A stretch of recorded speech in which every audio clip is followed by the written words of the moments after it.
I had no idea how hard it was to become a Division I athlete. Being a late bloomer in the sport didn't help either. However, I was able to solve the code and get ahead of my peers with this simple strategy. I changed the way I approached competition, and I stopped worrying about what everybody else was doing.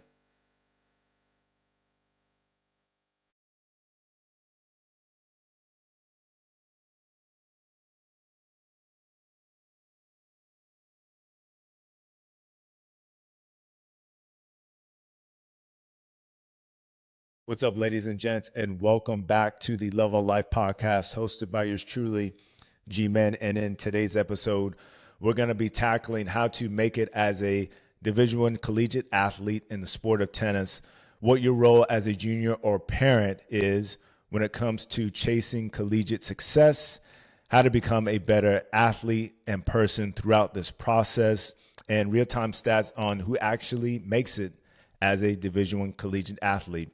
And if I had to look back on my personal journey, I was considered a late bloomer, and I didn't commit to a school until the spring of my senior year. How crazy was that? Now, I was top 10 in my recruiting in the state, top 15 to 20 in recruiting in the Southeast, and around top 100 recruiting in the nation. So those were pretty good recruiting stats. For a player like me, I was a 4-star recruit, but I understood that numbers doesn't automatically mean that a bunch of schools are just going to pick me. And so receiving a Division I scholarship was hard. Getting recognized by a ton of coaches was hard. So I want to leave you guys with this question. Why are you pursuing Division I athletics? Why are you pursuing college tennis? And what do you really want to gain out of it? Because at the end of the day, before I get into the stats, before I get into my story, you have to understand why you're chasing this. Because I find a lot of kids, especially parents, are pushing, you got to get this D1 scholarship. And if you don't get into this school, and if you're not playing for this coach, and if you're not at a certain number, you're a failure. And that is the wrong message. So I really want to guide you guys to a healthy perspective on how to not only conquer the journey that you're in with tennis in regards to you being a junior, but how to get recognition and how also to become a better athlete through the process of learning the sport of tennis. And so with me, even though I was considered a late bloomer, this is the thing that really changed my journey. And I didn't realize it because I was already doing it. And here it is. You guys ready? Start learning how to become a better athlete. I came from a background where I played multiple sports: golf, basketball, soccer. I played basketball up until my sophomore year in high school. I kept up golf, quit soccer at the age of 7. Again, wasn't really into team sports, but I happen to have a favorite team sport, and that was basketball. And I also kept up golf. And the reason why that I'm telling you guys this is because a lot of parents in tennis, kids in general, make the mistake of thinking it's got to be about tennis, and I got to get this ranking, and it's got to be all about tennis, tennis, tennis, tennis, tennis. And for me, in my professional opinion, that is wrong. Because if you're not dominating tennis, if you're not a prodigy, right, then I would suggest that you be a little bit more adventurous and curious and learning other things that will help you become a better athlete in the sport. And that could be things like learning how to run faster, learning how to catch, learning how to throw. And if you're able to master some of these skills, I guarantee you this will make you a better athlete and help your tennis journey. So don't get so fixated on because you're behind in rankings. And if you're only focused on becoming this great tennis player, you're going to miss out on understanding what it truly means to become a better athlete in the sport. Because again, tennis, in my opinion, is the hardest sport in the world. And you have to challenge yourself to become a better athlete each day. And so if you feel behind your competition, the way that you can surpass your peers, not just the American peers, but the foreign peers as well, become a better athlete. Stop worrying about winning tournaments, who's ahead of me. You can't control that. All right. Now let's dive into the stats of who actually makes it as a Division I athlete, roster spots. Let's get into it. So in the U.S., there are about 8 million high school athletes. 2% play any Division I sport. Think about that for a moment. So the percentages are very small for your kid to make it as a Division I athlete. Now, this is not to persuade you not to pursue Division I athletics, but these are real-time stats. So just know that you're always competing for someone else's job. And tennis is an international sport. And you have to really put that through your head time and time again as you're trying to develop as a player. You're not just competing against the person next to you in class or the person in your academy. There are millions and millions of people who want to achieve this dream. So just keep that in mind. Now, when it comes to tennis specifically, for the men's side, around 250 to 300 Division I roster spots open up each year. And for the women, 300 to 350. And 40 to 70% of these division roster spots, hear this, include international players. So with that, you got to understand you're competing against competition, not only in the States, but internationally as well. And this is where a lot of kids, especially parents, miss this because they think because they're doing really good or decent with their competition locally, they forget the fact that they have international competition. And I was thankful and grateful to really discover this when I was playing tennis in the state of Florida, because you had a ton of kids who were from other countries come and compete in tournaments, especially in South Florida. So this gave me a healthy perspective that I had to compete for a job before I actually got an official job with my college team. And my college team at UNCG, we had around 2 to 3 foreign kids, which was pretty good compared to a lot of the other teams that we competed against. It was actually rare because we had an Americanized team. But for the most part, if you are chasing a Division I scholarship in the men's or women's side, you're probably going to be on a roster where there's a lot of international students. So keep that in mind. Understand that healthy competition exists, and you can't get fixated on thinking that just because you beat your buddy next door, that qualifies as something very big. So with that, keep it in perspective. Don't let it persuade you to not pursue Division I sports, but understand that you're competing against international kids as well. In terms of scholarships, men's teams offer 4.5, women's teams 8. And most players are on partial A, many are on walk-ons. So with that, men's, a little bit more competitive. Women's, you have a little bit more room in terms of not just growth, but opportunity to play. But with that, you got to understand that if you're the best at what you do, or if you're chasing to be the best in whatever it is, right? I think I should say, in my opinion, that you're going to have more opportunity to get a spot if you're someone who loves to compete. If you're someone who doesn't really like competition that much, or thinks that things are going to be given to you just because you have a scholarship, that is not the case. And that's what I'm going to lead into next. And especially for you parents who are listening to this, hear me out. Just because your kid receives a scholarship, it doesn't mean that they're automatically going to get playing time. So when I was at UNCG, when I came onto campus, I was competing against 11 other guys. And Coach Mosier at the time, who was our coach, had us play 3 out of 5 sets every weekend in the fall season to determine the lineup for the spring. This was very grueling and exhausting. And I'm not saying that head coaches are doing this now on the men's and women's side.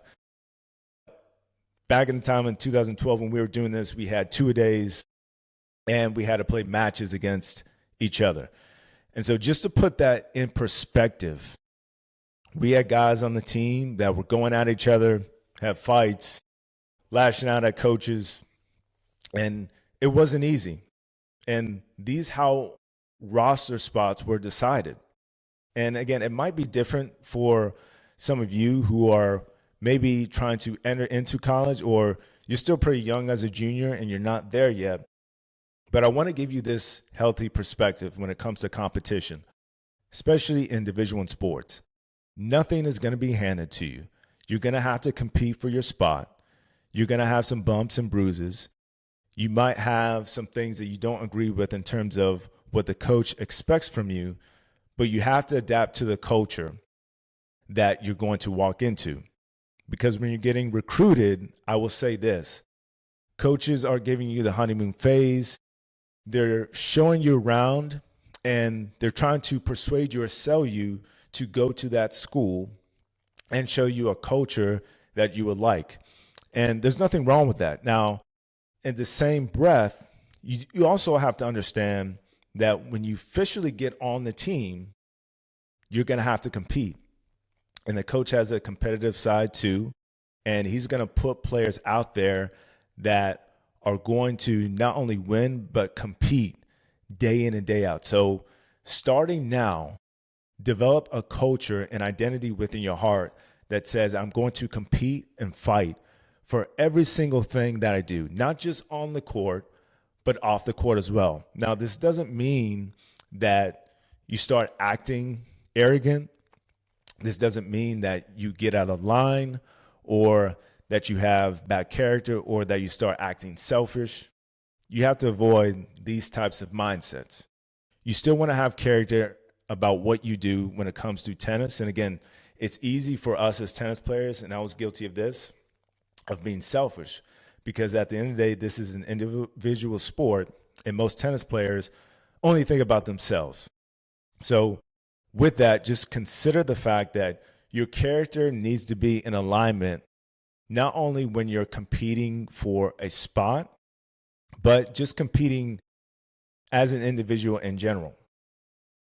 And so when I was in the fall season, competing against not only my teammates, who were also my friends too, it was an experience that taught me I not only needed to show up for myself, but for my teammates as well. Because if I didn't show that I was a team player, if I didn't show that I could compete and fight for somebody, chances are I wasn't going to be in that lineup. And you have to ask yourself, are you willing to pay the cost of being a good teammate? Are you willing to pay the price of being coachable, understanding that you're going to have to show up to things that maybe interrupt your social life or maybe the dream life that you want as a student in college? So don't forget the fact that if you're pursuing Division I athletics, you have a different responsibility, not only just as an athlete, but as a person as well. But I don't regret all the responsibilities that was given to me as a Division I athlete. I thought it was fun. I thought it was exhilarating. And there are times where I paid the price of not having everything that I wanted. There were times where I disagreed with my coach. And there were certainly times where I didn't get along with my teammates. But that's all a part of embracing the college journey. It's not going to be all sunshine and rainbows. You're going to have to understand the fact that there's going to be times where you might get hit hard. People might betray you. You might have coaches that don't believe in you. And so with that being said, you just have to understand, if the culture is not what it should be, do I want to become the person that changes that culture from a healthy perspective once you get on the team?